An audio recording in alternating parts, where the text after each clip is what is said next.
Čaute ľudia, zdravím s pri mojom prvom vlogu, ako natáčať cez Bandicam. Dajte si, že www.bandicam.com, dajte Bandicam official site, dajte toto, môžete si to kúpiť alebo stiahnuť, ja si dávam stiahnutie, alebo to stojí nejakých 20 €. Dajte download, buď toto alebo toto, neviem, ktoré chcete.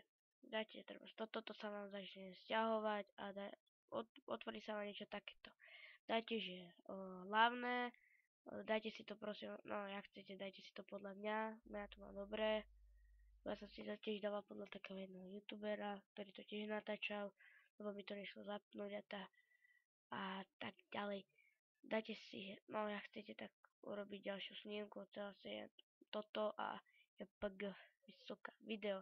To je dôležité, musíte si toto 3 zakliknúť a jak chcete, aby vám išiel zvuk, tak dáte, že nastavenia a tu máte, že zvuk a nahrať zvuk a toto.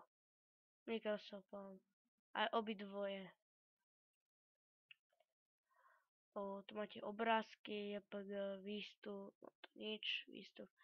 A toto je, že kam to je podľa, že a kam sa to vám to ukladá, mne sa to ukladá na pracovnú plochu.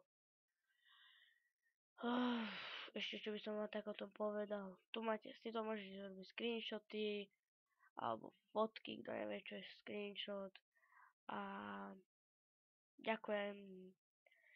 Jak sa vám toto video páčilo, nezabudnite dať like, odber a jak sa vám nepáčilo, tak píšte komentár, ale nedávajte prosím vás dislajky. Ale tí dislajky môžu byť, mne to nevadí.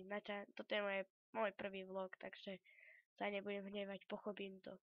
Majte sa fantasticky. Čaute.